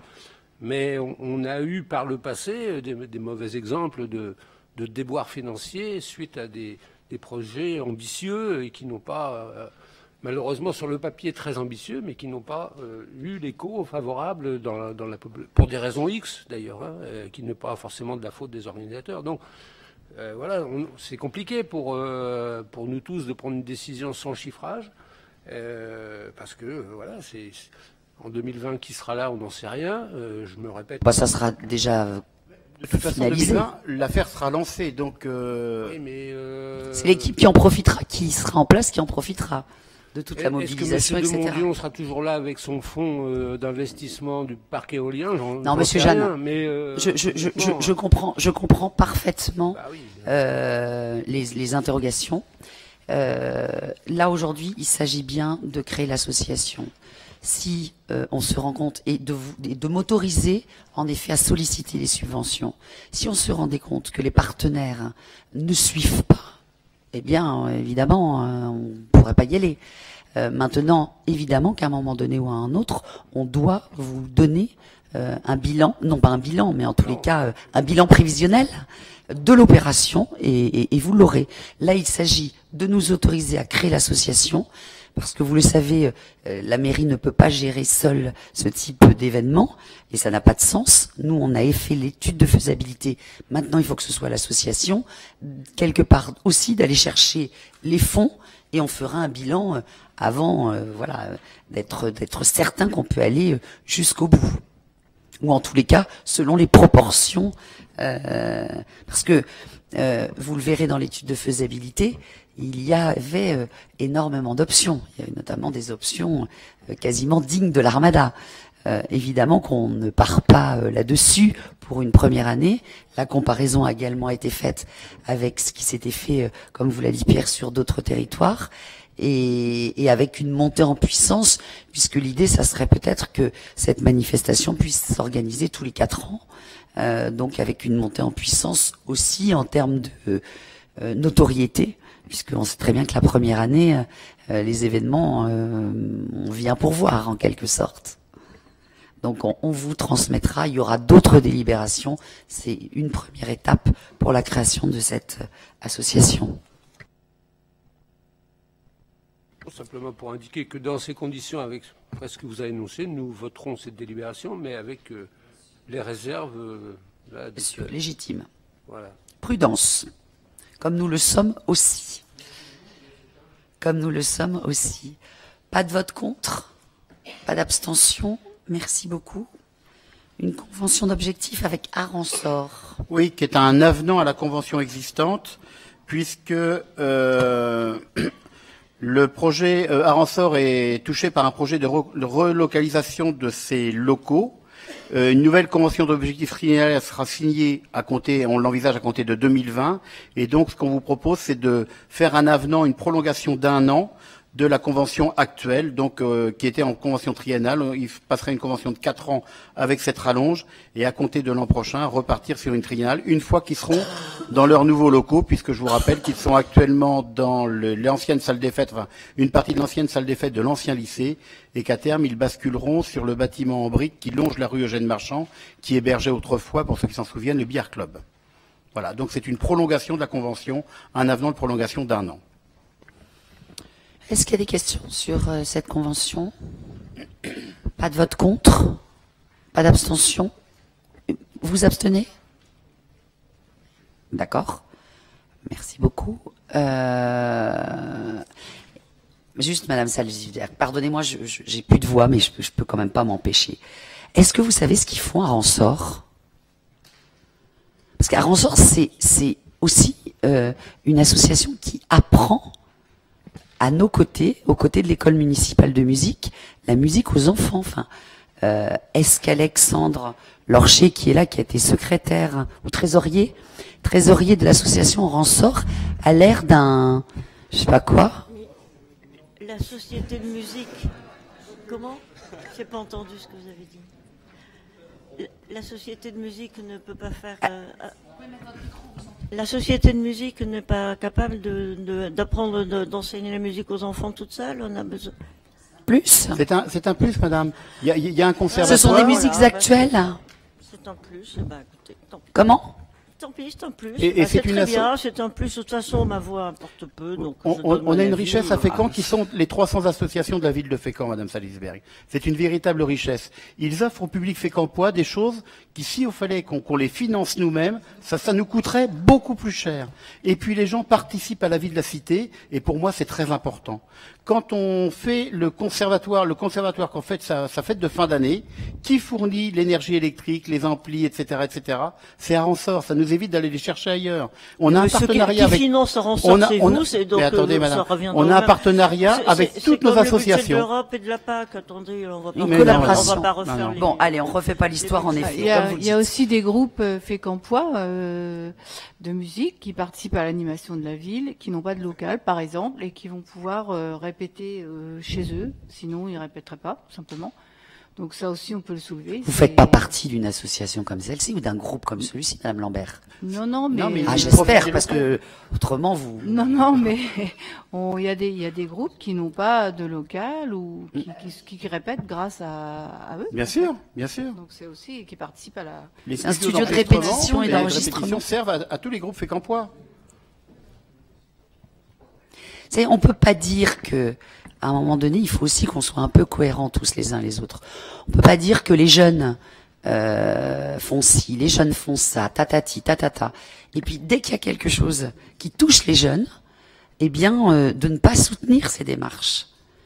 Tous ces jeunes qui sont en effet en train de construire des concerts, en train d'enregistrer dans des studios, certes, c'est peut-être des musiques actuelles, peut-être que tout le monde autour de la table n'écoute pas des musiques actuelles, mais si les jeunes n'ont pas, peut-être Monsieur Jeanne, mais peut-être pas tout le monde, mais en tous les cas, s'ils n'ont pas de lieu où aller ou de choses qui correspondent à ce qu'ils attendent, qu'est-ce qu'on en fait? Enfin, pour moi, c'est quand même toujours aussi un sujet de préoccupation. Ceci étant dit, nous avons voté les uns et les autres et nous pouvons passer à la délibération suivante de l'aide départementale pour l'accessibilité. Oui, il s'agit de l'ADAP qui a été déposé en 2015, qui est le programme d'aménagement des accès pour les handicapés au niveau des bâtiments. Là, il y a le département qui propose 21 mesures d'aide financière ouvertes spécifiquement aux communes et à leurs groupements et soutient notamment la mise en accessibilité des bâtiments publics. Par contre, il y a des règles. Le nombre de subventions est limité par maître d'ouvrage à 3 subventions par exercice budgétaire pour les communes et groupements de communes de 5 000 habitants et plus. L'intervention financière du département de Seine-Maritime s'inscrit à hauteur de 25% de la dépense subventionnable hors taxe et est plafonnée à 30 000 € hors taxe par projet de travaux prévus dans l'ADAP. Aussi, et au regard de ces critères, la ville de Fécamp propose d'inscrire les 3 projets suivants: l'aménagement de la base nautique Paul Vatine, chaussée Édouard Levasseur, l'aménagement des extérieurs du casino, l'aménagement des bureaux administratifs du centre technique municipal. Devenu une priorité pour permettre aux personnes handicapées ou à mobilité réduite de se déplacer en toute indépendance et d'accéder aux bâtiments ci-dessus. En conséquence, nous vous demandons de bien vouloir autoriser Madame le maire ou son représentant à solliciter une subvention du département de la Seine-Maritime au titre de l'aide départementale pour l'accessibilité et d'approuver le plan de financement prévisionnel correspondant aux actions susvisées. Nous invitons à en délibérer. Est-ce qu'il y a des questions? Pardon. Pas de questions, pas de vote contre, pas d'abstention, merci beaucoup. La délibération suivante concerne une autorisation de signature et de dépôt de dossier des permis de construire et de déclaration préalable. Voilà, un truc surprenant, mais bon. Le maire est compétent pour déposer et signer des demandes d'autorisation, permis de construire, permis de démolir ou déclaration préalable, visant à aménager ou modifier un immeuble communal, mais doit préalablement y avoir été autorisé par le conseil municipal. Là, prochainement, sont programmés les travaux suivants: la restructuration du gymnase Jacques Anquetil en une salle non standardisée longitudinale pour activités sportives, spectacles de dimension locale et manifestations culturelles et associatives, la reconversion du site Jules Ferry avec la requalification du parking qui permettra de répondre aux attentes d'extension de l'hypercentre pour l'organisation d'animations commerciales ou festives, l'amélioration du cadre architectural et paysager, la sécurisation des circulations piétonnes et l'optimisation du stationnement. De plus, la reconstruction ou la revalorisation des bâtiments existants par la réalisation de travaux de rénovation du clos et du couvert et d'amélioration des performances énergétiques.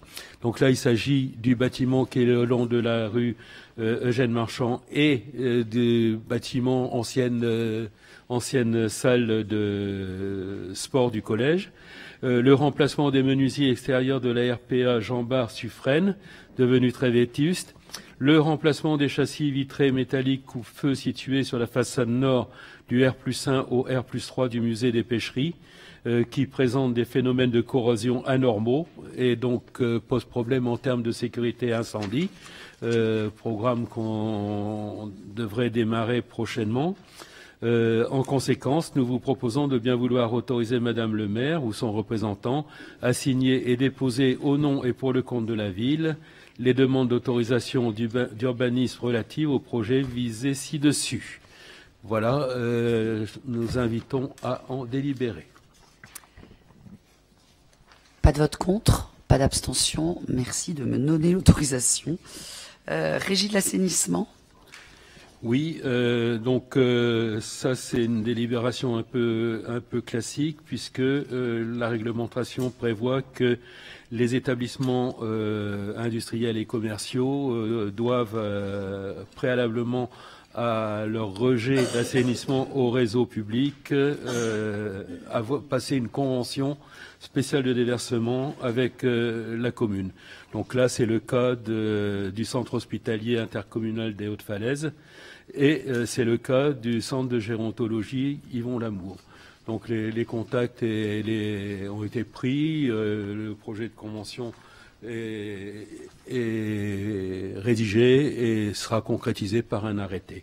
Donc nous invitons à délibérer pour nous autoriser à procéder de cette manière. Voilà. Pas de vote contre, pas d'abstention. Merci beaucoup. Pour la gestion des encombrants, un partenariat avec Actif Insertion. Donc c'est une délibération récurrente. On rappelle que notre collectivité offre à ses administrés, sur simple appel téléphonique, un service de ramassage des encombrants à domicile, un service quand même intéressant. C'est ainsi que plus de 3 tonnes de déchets spécifiques sont collectés à chaque passage auprès des particuliers ou, malheureusement, sur des points de regroupement sauvage, pour être apporté à la déchetterie intercommunale afin d'y être trié et recyclé dans les filières appropriées.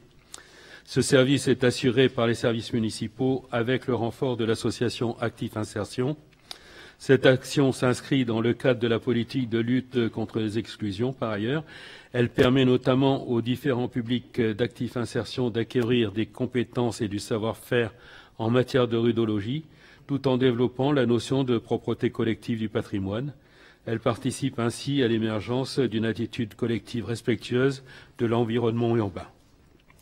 Ce service fonctionne selon une organisation bimensuelle avec une collecte effectuée 2 jeudis par mois, je vous le rappelle, sur simple rendez-vous. Le coût de cette action menée en lien avec Actif Insertion s'élèverait au titre de l'année 2019 à 13 000 €.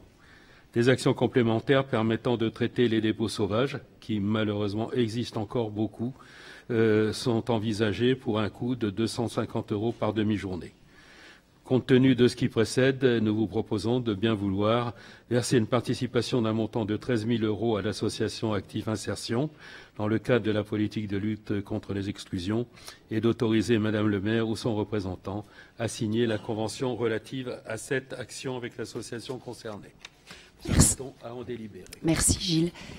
Si vous êtes d'accord, je voudrais qu'on rajoute également ma petite proxyclerie dans le domaine, parce qu'en effet, les services municipaux, Actif Insertion et ma petite proxyclerie qui en effet contribue également grandement aujourd'hui dans la gestion également des encombrants. Très important. Voilà. Très important. Est-ce que vous avez des questions sur cette délibération? Pas de vote contre, pas d'abstention. Merci beaucoup.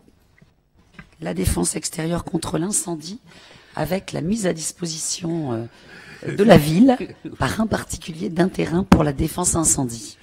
Voilà, donc c'est le premier cas concret qui résulte des nouvelles dispositions concernant la défense incendie.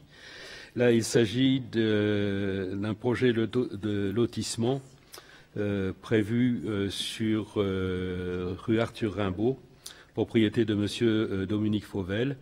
Et donc pour que ce lotissement puisse voir le jour, actuellement, les conditions requises en termes de défense incendie ne sont pas respectées. En effet, il est prévu une distance maximum de 200 mètres linéaires. Or, là, nous avons 335 mètres linéaires.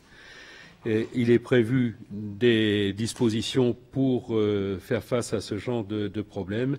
Ça consiste à créer une bâche, une réserve d'eau.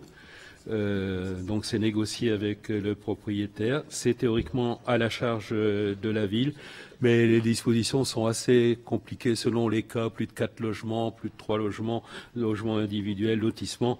Donc dans le cas présent, ce qui est prévu, c'est la pose d'une bâche de réserve d'eau par la ville sur un terrain qui sera mis à disposition gratuitement par le propriétaire, par M. Fauvel. Voilà. Donc, je vous invite à délibérer pour approuver ces dispositions pour permettre l'avancement de ce projet. Est-ce qu'il y a des questions sur cette délibération? Pas de vote contre, pas d'abstention. Merci beaucoup. Dérogation collective à la règle du repos dominical. Donc une délibération chaque fin d'année.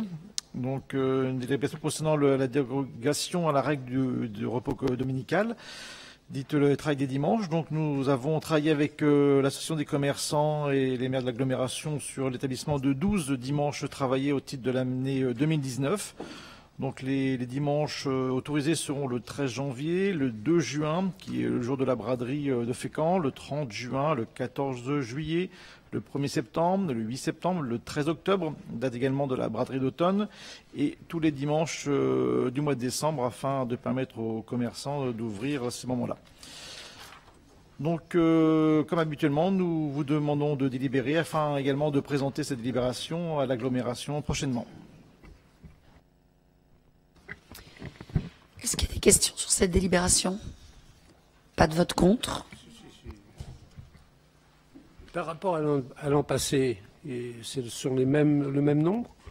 Oui, tout à fait, Monsieur Jeanne, c'est même on fait les 12 dimanches, oui, tout à fait. Et vous indiquez que les organisations patronales et syndicales ont été consultées. Quel a été leur avis sur ce... Donc actuellement, il y a uniquement Force ouvrière qui est présent à ces réunions et la position est contre. Et elle est contre les dimanches travaillés, tout à fait. D'accord.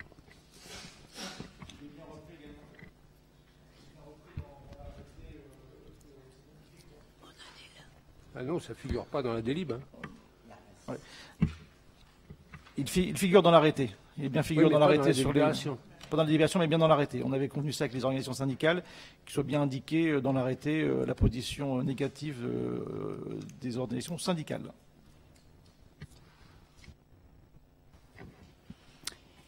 Alors, combien de votes contre? Un vote contre? Abstention? Vous vouliez prendre la parole, pardon. Oui, veuillez m'excuser, là, je me suis absentée de 30 secondes. Je ne sais pas quelle est la question qu'a posée M. Jeanne. Je voudrais savoir si ça ne concerne que des tout petits commerces ou si ça concerne aussi les centres commerciaux. Comment? Ah non, l'ensemble des commerces. Ça inclut tout. Oui, l'ensemble des commerces, tout à fait. Bon, oui. bah, dans ce cas, je vote contre. Merci beaucoup. Les attributions de subventions municipales, le FISAC.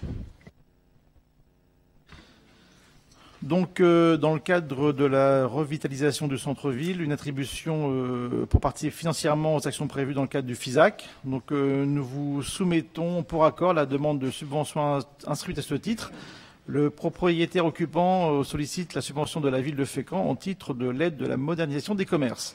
Donc, il s'agit du bar tabac situé 8 rue Félix Faure, dénommé le Flint pour ceux qui connaissent. Donc il s'agit d'un projet de travaux de modernisation de façade pour un montant de 22 128 € hors taxe.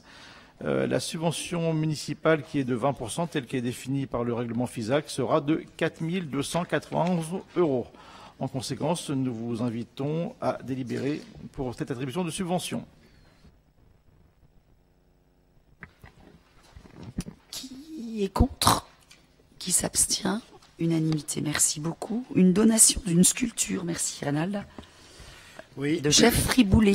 Les héritiers de Jeff Friboulet, artiste connu à Fécamp, Christian, Patrice et Marie. Et à Yport, souhaitent faire don d'une sculpture de Jeff à la ville de Fécamp. La sculpture représente, date de 58, elle est numérotée 1/6, elle représente un marin pêcheur qui marche et qui rentre avec son filet sur le dos. Le format, donc il est à l'échelle 1, le personnage est à l'échelle 1, il fait 1,70 m de haut et avait été fondu à l'époque par la fonderie Régis Bockel. Cette œuvre est évaluée en pleine propriété à 10 000 €. Les donateurs expriment comme condition essentielle à cette donation qu'il est formellement interdit aux donataires d'aliéner les biens donnés sans accord du donateur. En outre, cette sculpture devra être installée à perpétuelle demeure dans le hall de l'hôtel de ville de Fécamp. Le non-respect de cette disposition entraînerait la résolution automatique de la donation. Il est précisé que l'acte de donation est rédigé par l'étude de Maître Loiseau à Fécamp. En conséquence, nous vous proposons d'autoriser Madame le maire ou son représentant à accepter cette donation aux conditions énoncées. Alors peut-être pour certains d'entre vous qui se demandent si c'est la première donation qu'à la ville, bien entendu non, puisqu'on a régulièrement des donations et notamment au musée. Mais là, c'est parce que la famille demande à ce qu'il soit dans un lieu bien précis. Et c'est pourquoi nous avons en effet une délibération avec un acte qui est très clair. Donc évidemment, par avance, et nous ferons une petite manifestation évidemment pour remercier les héritiers. Pas de vote contre, pas d'abstention, merci beaucoup. Une demande de subvention près de la DRAC.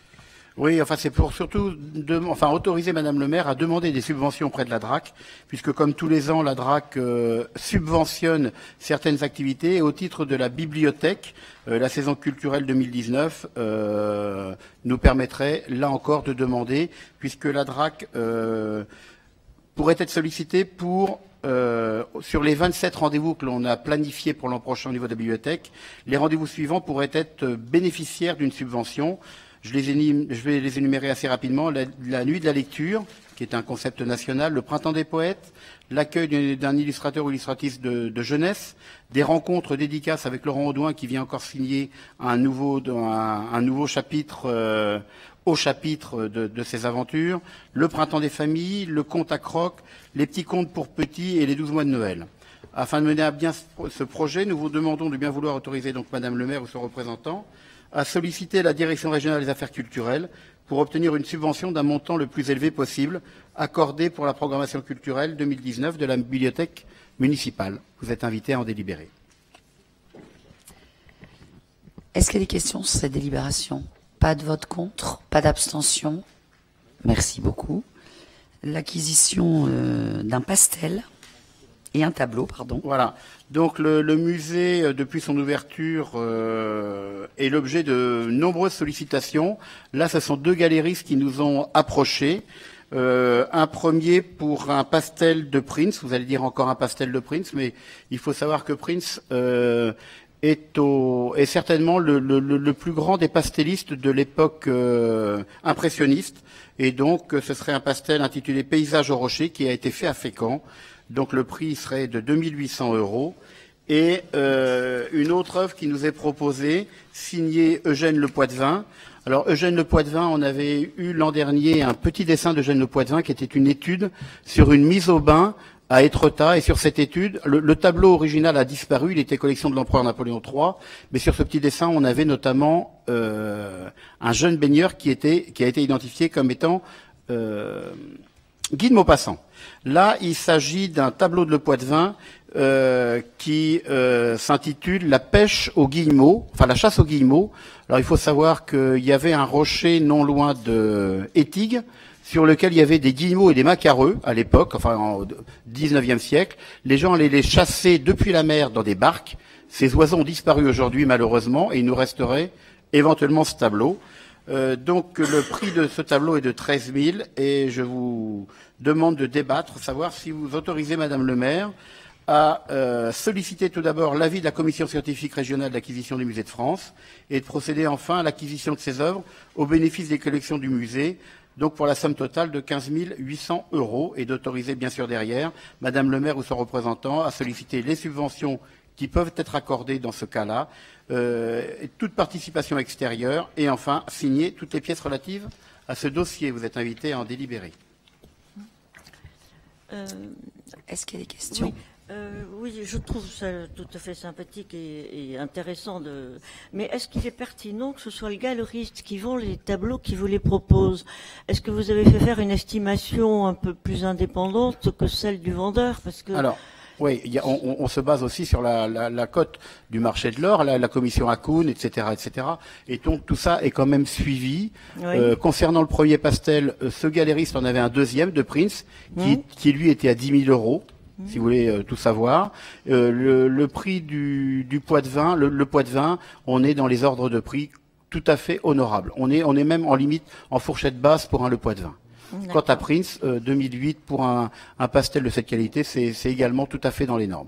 Il faut savoir qu'on ne fait pas que acheter, on a également beaucoup de dons. Enfin, on pensait vous les présenter la semaine dernière, et là, ça n'a pas pu se faire, mais on a des dons, et quand on achète, soit ce sont des privés qui viennent nous proposer, soit par contre, ce sont des galéristes qui savent que Prince, il y a un début de collection Prince à Fécamp, ou que le Poitvin était un artiste réputé sur la côte Étretat, Fécamp, Yport. Donc, ils viennent taper un peu les gens qui pourraient être des clients pour eux. Bien sûr, non, mais je me réjouis de ces achats, mais c'est uniquement au niveau du prix. Il faut, voilà. Il faut savoir rester vigilant. Merci. Est-ce qu'il y a des questions? Pas de vote contre, pas d'abstention. Merci beaucoup. Et encore une dernière pour une demande d'autorisation de demande de subvention. Vous savez que depuis l'ouverture du musée, on a accueilli des expositions temporaires. On a eu Sarkis et Colas. L'an prochain, on seront mises à l'honneur Martine Dubillet, artiste d'origine bordelaise mais qui travaille, qui réside sur Fécamp, ainsi que Bertrand Dorny, qui a travaillé également beaucoup dans la région.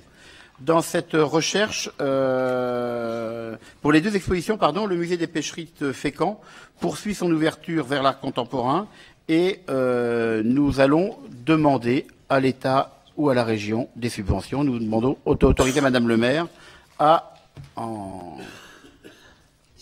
les solliciter. Pardon. Pas de questions, pas de vote contre, pardon. Très bon choix. Merci. Bon, très bien. Si vous voulez bien, je vous demande d'accepter de mettre sur table une motion. Vous l'avez tous lu, hein. Il s'agit de rappeler que les élus locaux fécampois constatent depuis de nombreuses années les difficultés rencontrées par un grand nombre de familles de personnes isolées, de retraités, chacun avec ses sensibilités tente ou a tenté d'améliorer la vie de nos concitoyens. Depuis plus d'un mois, nous entendons la colère des Fécampois qui ne peuvent plus y arriver et n'en peuvent plus. Le président de la République ayant annoncé hier soir vouloir rencontrer les élus locaux région par région, il conviendra de lui indiquer que la colère n'est malheureusement pas retombée suite aux dernières annonces et que les collectivités locales doivent pouvoir formuler des propositions concrètes, parmi lesquelles, et là on en a mis quelques-unes, mais il conviendra en effet d'ici là, puisque j'imagine qu'on va pas être réunis la semaine prochaine, d'éviter la prolifération de nouvelles normes, réglementations qui mobilisent des énergies et des coûts pour les collectivités ne pouvant être déployés pour des baisses d'impôts et une solidarité plus grande, de permettre aux collectivités d'avoir à nouveau une vision moins triennale de l'évolution de leur dotation, de permettre de rémunérer les agents de la fonction publique territoriale comme il se doit, et de considérer les spécificités des territoires, et notamment celles des villes-centres. Il manque le point de suspension, parce qu'en effet, nous avons évidemment d'autres propositions à faire, mais je pense qu'il était important ce soir que nous puissions avoir d'ores et déjà des propositions et des remontées, au-delà évidemment du cahier de doléances que nous avons ouvert et d'un courrier que j'avais adressé à la préfète et au président de la République suite à une rencontre avec un certain nombre de gilets jaunes. Moi, je suis très déçu par cette rédaction d'une motion qui aurait dû d'ailleurs être plutôt un débat au sein de notre conseil municipal. La situation dans notre pays et dans notre ville aurait nécessité qu'on puisse chacun s'exprimer sur cette situation. Vous ne citez à aucun moment les gilets jaunes, voilà, comme s'ils n'existaient pas dans votre...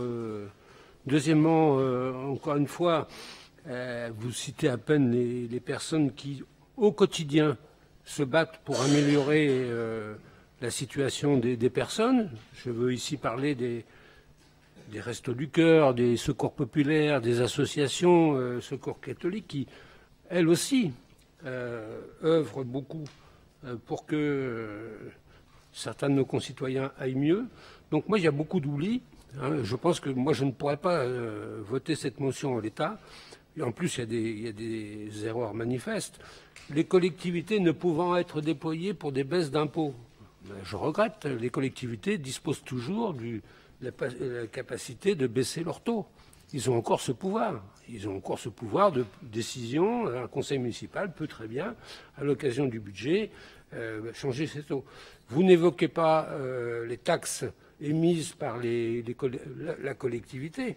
Certaines, on en parle ici régulièrement, l'eau, les ordures ménagères, la taxe sur l'électricité qui existe. Donc vous n'en parlez pas. Là aussi, il y a des marges de manœuvre pour les élus fécampois. Moi, j'aurais préféré qu'on ait un débat. Parce que on est tous conscients de la situation. Vous savez, il y a eu au CCAS une analyse des besoins sociaux hein, qui parle beaucoup sur la précarité qui gagne dans Fécamp. Et paradoxalement, en même temps, le nombre d'imposés sur la fortune augmente. Donc on voit bien cette fracture dans cette ville. Une ville où ça s'appauvrit énormément et d'autres s'enrichissent. C'est un peu à l'image de notre pays. C'est un peu ce décalage que certains regrettent amèrement et luttent contre. Moi, je crois que le message des Gilets jaunes, il est surtout sur plus de justice sociale. Donc, parlons-en un peu au cours je ne dis pas qu'il n'y a rien n'est fait ici, hein, c'est pas, mais parlons-en sur les solutions d'une collectivité, de mieux aider nos concitoyens, de pouvoir les sortir de cette zone rouge dans laquelle ils sont en permanence, pour certains. Donc voilà, il y a peut-être des solutions à inventer, à réinventer. Mais la situation exige autre chose qu'une motion qui est très descriptive et qui ne va pas au fond des choses.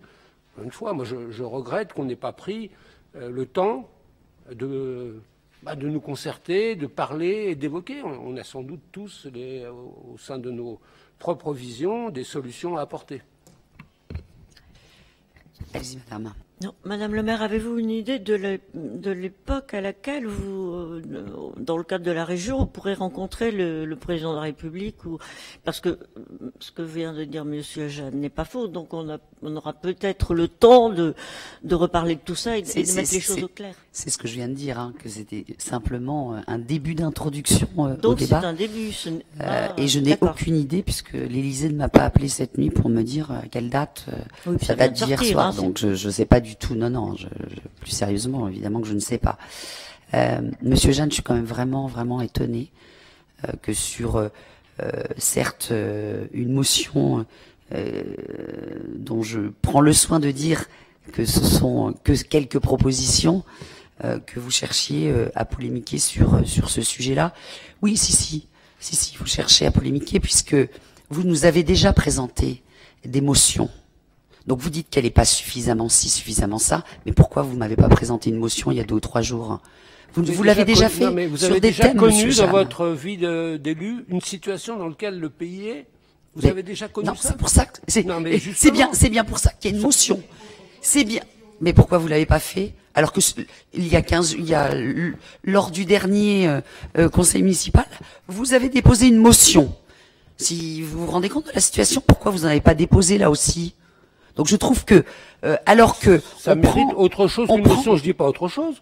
Ça mérite un débat au conseil municipal, puisque le président de la République souhaite rencontrer les maires, mais avant que le rencontre les maires. Non mais Monsieur Jeanne, on l'a pris hier soir. Vous permettez? Mais il faut bien que le maire puisse avoir la tendance de son conseil municipal. Absolument. Alors je ne comprends plus rien à la démocratie locale. Eh bien, absolument. Sauf que c'est quand même hier soir que nous apprenons que le président de la République veut rencontrer les maires. Je vous rappelle que jusqu'alors, le président de la République n'est pas venu devant le congrès des maires.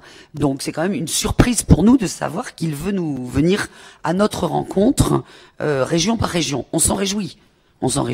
Et en effet, ça va demander des débats. Mais ça va demander des débats où on va prendre le temps. C'est pas on réagit dans l'instantané, dans l'urgence. On le sait très bien. Donc oui, madame, en effet, nous prenons le temps. Oui, nous écoutons aussi nos concitoyens, puisque nous avons déposé ce fameux... il y a les élus, mais il y a aussi ce que nous disent les uns et les autres. Ceux qui, en effet, comme les Gilets jaunes, osent et ont le courage, en effet, d'exprimer leur colère. Et puis tous ceux qui n'osent pas le faire et qui viennent ici, déposer... ce qu'ils vivent, ce qu'ils entendent, parfois des suggestions. Donc, en effet, Monsieur Jeanne, nous aurons, et je l'espère, l'occasion de pouvoir faire des propositions très concrètes. Mais c'est aussi le moment, me semble-t-il, d'expliquer au gouvernement que les collectivités, si elles peuvent justement avoir un vrai rôle aux côtés de nos concitoyens, il faut aussi qu'elles en aient les moyens. Il faut aussi qu'elles en aient les moyens. Et quand vous disiez en effet que on pouvait baisser les impôts, oui, en effet, on peut toujours. On avait baissé de 2% à notre arrivée la taxe d'habitation, c'est pas suffisant, mais c'était néanmoins une vraie volonté de le faire. Eh bien, il faut aussi être en capacité de dire ce à quoi nous renonçons. Ce à quoi nous renonçons. Parce que dans nos agents, nous avons aussi un certain nombre de personnes qui gagnent à peine leur vie et elles travaillent aussi. Donc demain, on fait quoi? Comment on fait? Comment on fait pour faire en sorte que nos agents aient des traitements plus décents? Et puis, comment est-ce qu'on fait pour maintenir le service public et tout en diminuant les impôts? Donc vous avez raison, c'est un vrai débat que nous devons avoir collectivement. Et comment on continue à assurer? C'est pour ça que les normes, c'est quand même pas anodin.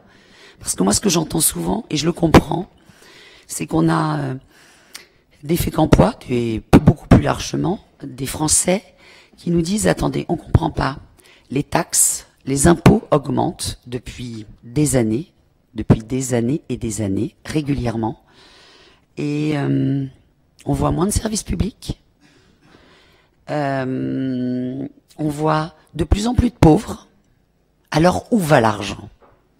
Et c'est ça notre devoir qu'on a aujourd'hui, me semble-t-il, c'est d'expliquer où va l'argent, clairement, beaucoup plus sans doute qu'on l'a fait avant et à tous les niveaux.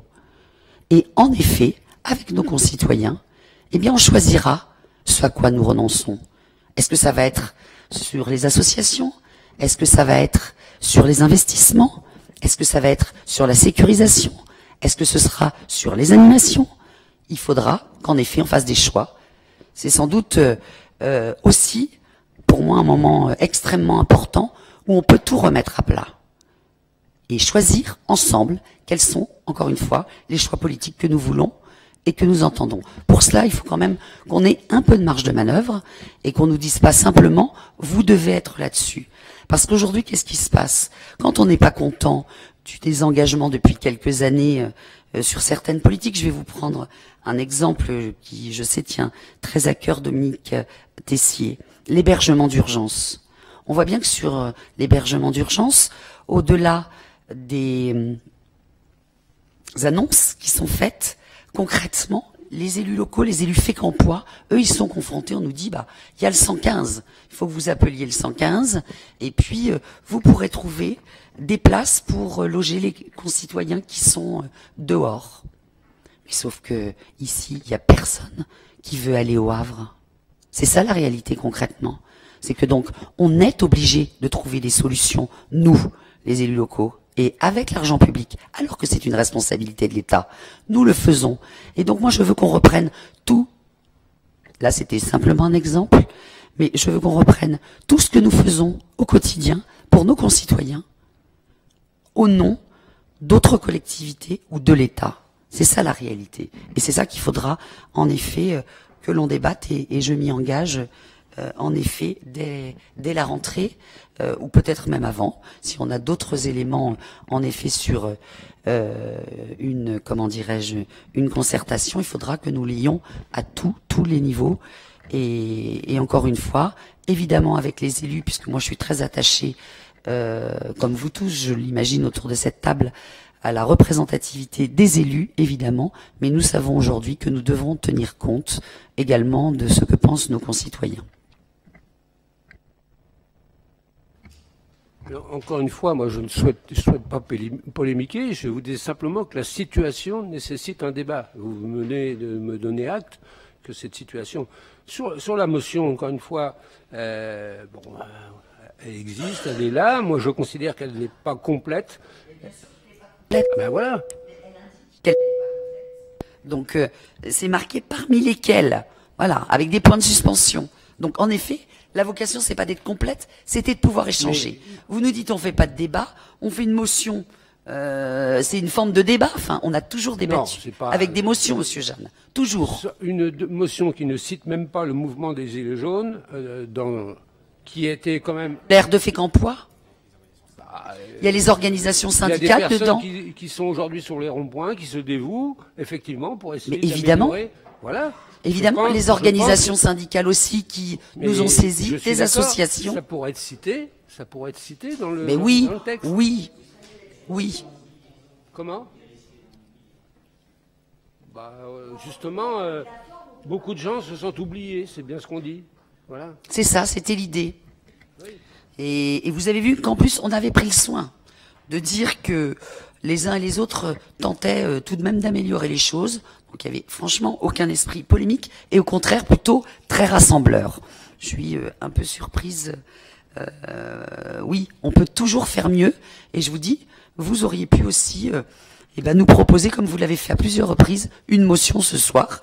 Et peut-être qu'on aurait pu, en effet, mixer les deux et arriver à quelque chose qui soit, peut-être plus à la hauteur de ce que les uns et les autres auraient pu attendre.